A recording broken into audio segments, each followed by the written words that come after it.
Quad की एक meeting होती है जिससे पहले तक बाइडेन गुस्से में होता है और उसके बाद बाइडेन और अमेरिका घुटने पर आ जाते हैं रूस के सामने। आखिर इतना बड़ा परिवर्तन कैसे आ गया कि अमेरिका ने रूस को सबसे बड़ा ऑफर दे दिया है? जानेंगे क्या है मामला और आखिरकार क्यों भारत को अपने 141 फाइटर जेट निकालने पड़े। क्या दुनिया युद्ध की तरफ बढ़ रही है तो भारत भी इस युद्ध में कूद रहा है? क्या है मामला, जानेंगे इन खबरों को विस्तार से। रूस यूक्रेन का जंग विनाशकारी होता जा रहा है। फ्रांस ने भी बात करके देख लिया, कोई फायदा नहीं है। पुतिन रुकने वाले हैं नहीं। पुतिन हर हाल में अपने मकसद को पूरा करके रहेंगे और उनका मकसद आज भी यही है कि ये कह दो कि हम नाटो में शामिल नहीं होंगे, तटस्थ रहेंगे। लेकिन ऐसा यूक्रेन नहीं कह रहा है। वो हो ये रहा है कि ये युद्ध न्यूक्लियर प्लांट तक पहुंच रहा है और यूक्रेन बहुत ज्यादा देर तक यहाँ पर टिकने वाला नहीं है। अभी तो पूरी तरीके से रूस ने अपनी वायुसेना को निकाला नहीं है।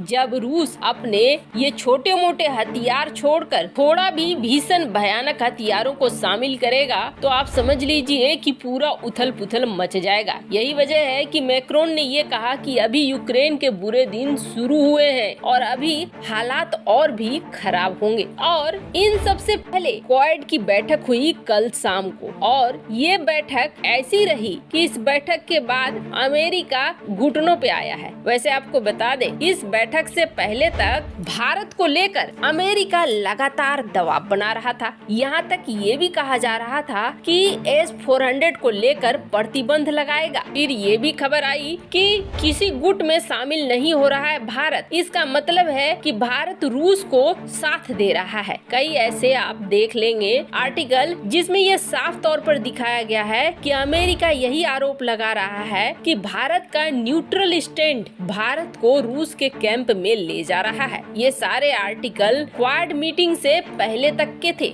जिसमें अमेरिका अपना पूरा गुस्सा भारत के ऊपर ही निकाल रहा था। यहाँ तक कि अमेरिका ने भारत को ये भी कह दिया कि रूस से दूर हो जाओ, रूस से जितना नजदीक रहोगे उतना तुम्हारे लिए खराब है। पर क्वाड की मीटिंग होती है और भारत सबके अकल ठिकाने ला देता है और अमेरिका रूस को ऑफर दे देता है, वो भी बड़ा वाला ऑफर। आपको बता दें, इस जंग को रोकने की लगातार कोशिश चल रही है। यहाँ तक कि इस जंग को रोकने के लिए इजराइल भी रूस से बातचीत कर रहा है और ये चाह रहा है कि किसी तरीके से ये युद्ध रुक जाए। यहाँ तक कि इजराइल ने ये भी कहा है कि हम मध्यस्थता करने को तैयार हैं, आप किसी तरीके से बातचीत के टेबल पर आइए और बातचीत से इसे हल कीजिए। रूस और यूक्रेन में जो 8 दिनों से जंग चल रही है, इस दौरान दोनों पक्ष के हजारों लोग मारे जा चुके हैं और अरबों का रोज का नुकसान हो रहा है। इस युद्ध के कारण यूरोप में गैस की कीमतें रिकॉर्ड स्तर पर पहुंच गई है। वहीं रूस ने ये ऐलान किया है कि यूक्रेन के साथ बातचीत के बाद भी ये हमले नहीं रुकेंगे जब तक यूक्रेन मानता नहीं है। रूस ने ये भी कहा है कि हम अपने और सैनिकों को युद्ध में शामिल करेंगे और इस युद्ध का नतीजा ये हुआ कि यूरोप के सबसे बड़े न्यूक्लियर प्लांट में आग लग गई। इससे न केवल रेडिएशन बल्कि यूक्रेन में ब्लैकआउट होने का खतरा भी बढ़ गया। उधर अमेरिका ने भी शुरुआती दिनों में ये कहा कि ज़पोरिज़िया जो जगह है जहाँ पे सबसे बड़ा न्यूक्लियर पावर प्लांट है, इस प्लांट पे शायद मिसाइलों से अटैक हुआ और पूरा आग लग गया। आग लगने के बाद ये संभावना जताई जाने लगी कि पूरा का पूरा यूक्रेन अब ब्लैकआउट होने वाला है, क्योंकि यहाँ से जो बिजली का उत्पादन होता है, ये बिजली का उत्पादन बहुत दूर तक होता है, यूक्रेन के लगभग सारे रिहायशी इलाकों में होता है। यही वजह है कि कथित तौर पर इसे टारगेट बनाया गया। लेकिन इसका रेडिएशन अगर फैलेगा तो ये एक बार में 10 लाख लोगों को लेकर ऊपर चला जाएगा। पर इन सब के बीच अमेरिका कल तक प्रतिबंधों पर प्रतिबंध लगा रहा था। यहाँ तक कि राष्ट्रपति व्लादिमीर पुतिन के करीबी कुछ लोगों पर नए प्रतिबंधों की भी घोषणा कर दी। नई पाबंदियों के तहत पुतिन के प्रेस सचिव दमित्री पेस्कोव, रूस के बड़े उद्योगपति अलीसेर बुरहानोविच और इसके साथ ही कई पुतिन के करीबियों को निशाना बनाया गया। 19 रूसी कारोबारियों, उनके परिजनों और संबंधियों पर वीजा पर पाबंदी लगा दी। पर इन सब के बीच अमेरिका ने अचानक से पलटी मारी और अमेरिका अब रूस को ये कह रहा है कि आप युद्ध बंद कर दो, आप ये गोलीबारी बंद कर दो, हम आपके ऊपर से सारे प्रतिबंध उठा लेंगे। अब अमेरिका का ये बड़ा ऑफर कि हम प्रतिबंध को उठा लेंगे, इससे ही आप समझ सकते हैं कि अमेरिका अब घुटनों पे आ रहा है। अब ये जो बदलाव आया है क्या क्वाड की बैठक के बाद आया है, जिसमें भारत ने अमेरिका को ये दिखलाया है कि किस तरीके से अपने उद्देश्य से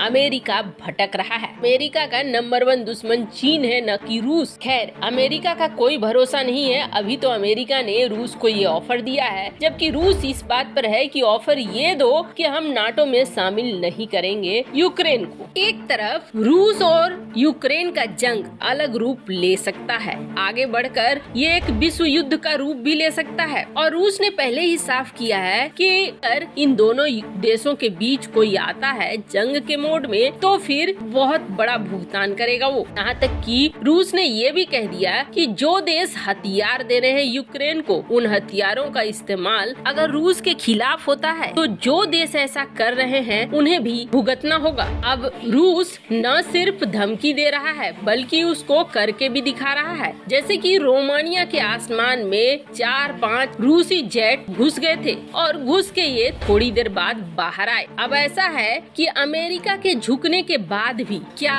रूस मानेगा, क्योंकि रूस का मकसद अभी तक पूरा नहीं हुआ है। नाटो में शामिल करने की, नहीं शामिल करने की बात नहीं कह रहा है बाइडेन, सिर्फ प्रतिबंधों को हटाने की बात कह रहा है। अब ऐसे हालात को देखते हुए दुनिया की जितनी महाशक्तियां हैं सब ने तैयारियां शुरू कर दी है। इसमें भारत भी पीछे नहीं है। भारत ने भी अपनी तैयारियां शुरू कर दी है और भारत को तो और भी ज्यादा तैयारी करने की जरूरत है। अगर चीन भारत की तरफ मुड़ता है तो भारत को भी जवाब देना होगा चीन को। और ऐसे में भारत अपनी शक्तियों को परखना चाहता है कि भारतीय वायुसेना कितनी ज्यादा तैयार है आपातकालीन जंग की स्थिति में। ऐसे में भारत के 148 फाइटर जेट एक नया वायु शक्ति नाम से युद्धाभ्यास करेंगे। और आपको बता दें, ये पहली बार है जब भारत के राफेल विमान भी इस युद्धाभ्यास में हिस्सा ले रहे हैं। और इस युद्धाभ्यास का सबसे बड़ा मकसद यही माना जा रहा है कि वायुसेना को किसी भी क्षण युद्ध के लिए तैयार रख रहा है भारत। अचानक से